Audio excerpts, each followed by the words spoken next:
All right, we're live and direct in Vancouver. We're at the Commodore Ballroom. I go by the name of She. You are watching The Word, and I'm chilling with Z-Trip. Can you give us a little fun fact about yourself? Why don't you just tell us what's going on with Z-Trip? A fun fact? I make a mean meatballs and spaghetti, passed down from my Sicilian roots. Nice one. So that's a fun fact. So what are you doing here in Vancouver? Let's see. Tonight we're at the Commodore, sold-out show, me and Bassnectar co-headlining.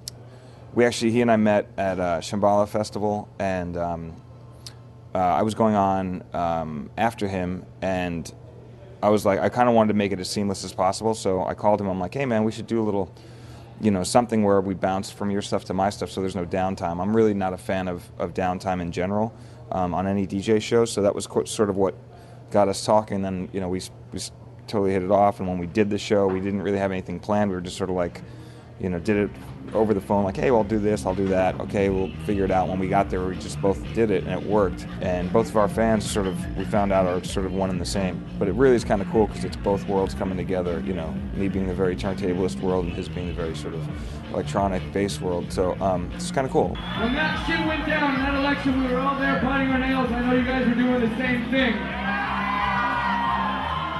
This motherfucker's been working so hard on the Obama support. I know you guys have too. We just did about 50 dates in the red states. We went to Missouri, Mississippi, Texas. I had the owners of the clubs coming up and say, you guys shouldn't say that about McCain. You're going to get a bottle in the head. We're here because we believe we have the right to speak and express ourselves. So do you. It's going to be a lot easier, I think, with this new administration, but it just means all the more work and responsibility we have to oversee what's going on. He's a blessing, but he's not the solution. Now listen to me. Anything you want, you can have. So be a good girl. What do you want to say about U.S. politics? Well, I think we finally got our head out of our ass, is what I want to say. I think a lot of people have been feeling like this for a long time.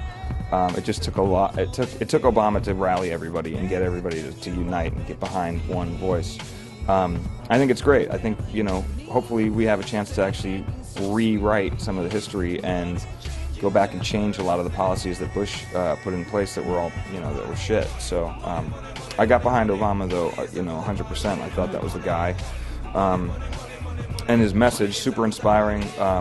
All the things he was all about, the things that I was like, wow, somebody's finally saying it, getting rid of all the lobbyists, doing universal health care, on and on. There's a million things that, getting troops out of Iraq. I mean, I could go down the laundry list of things that I like about him and where his head's at. And then Shepard Fairey and I did on election night, we did the sanctioned Obama party in LA. And it was amazing. That was like, one of the biggest things, just because we just found out that he won. He got out, did his acceptance speech, and then we went on. He was doing live art while I was doing sort of my Obama set hybrid kind of winning victory lap, I guess you'd say. But it was good. I think we stand to do really good things. Put us back on the map, and it's about fucking time. That's all I gotta say. You can't deny. When he speaks, man, you can't deny getting behind it. He's saying all this positive stuff, and he's, how cool is it for us to have a president who can actually speak well and is intelligent and, can think on his feet. Doesn't, that to me is sort of the biggest thing. It's like, oh wow, cool. Because if McCain would have won, I would have been living next door to you. Yeah.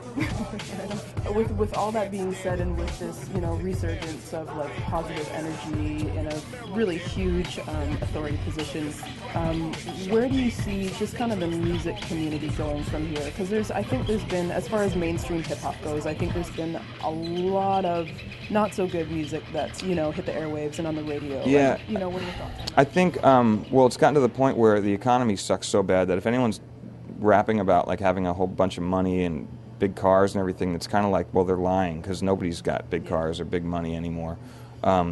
So it sort of levels the playing field, and what else are they going to talk about but hopefully some conscious shit. So that's sort of where I'd like to see it go, and I think it will, because we're sort of on that, coming back around the bell curve of all right, now we have to go back up. We hit rock bottom. I guess financially everyone got to, we lived high and now we're hitting low, but usually when we're hitting low, culture, I think, rises to counteract that, because people need a way to express themselves. So hopefully, you know, people will start making really conscious stuff. Get some more Public Enemies in there, and Yeah, you know, for KRS Ones. And What is the, you know, one or two things that really keeps it exciting for you? well, you know, technology is a big part of it. I mean, when we were just using just vinyl, I felt like I'd sort of hit a ceiling with the amount of stuff I could do, and the next natural progression was to go digital and to actually, once you step into that world, it allows you to do all sorts of things that you wouldn't be able to do. So that sort of gave me, and I think every other DJ out there that uses Serato or digital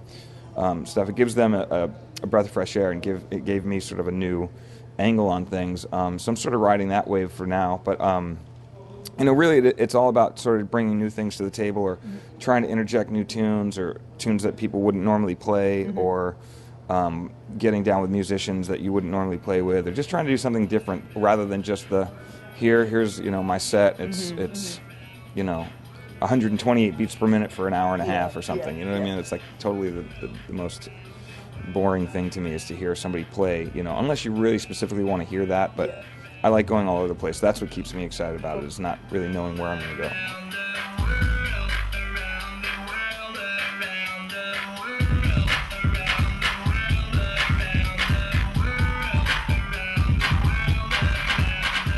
Just having you touch on the kind of digital movement that's taken place over the last couple of years, you pretty much just stated, you know, the advantages of it. What do you see? Do you see any disadvantages for the music world, or you know, just kind of in the DJ community? Can you touch on that? Yeah. Well, there's always going to be disadvantages to anything. You know, when you have new technology and new stuff, I think a lot of people gravitate towards it, and not necessarily a good way. That it's sort of like, oh, I can have, you know, access to any song out there. Whereas, you know, DJs back in the day used to have to really dig to find the record, and sort of a certain code that came with that, where it's like, you know, you if the guy had the record, you knew he either put in work or, you know, just spent the time on it. Nowadays, you get a lot of people who just can go anywhere on the internet and download anything, which is good and bad. But the downside is that you get guys who haven't really gone through the channels of becoming a good DJ, or flushing out the bad ideas. They just got right into it, and you get the good with the bad. And unfortunately, the bad sometimes outshines the good with certain people.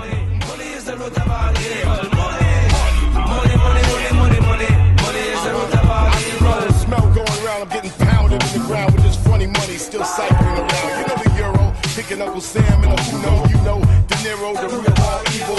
Yeah, I know you can't stand it, being broken in the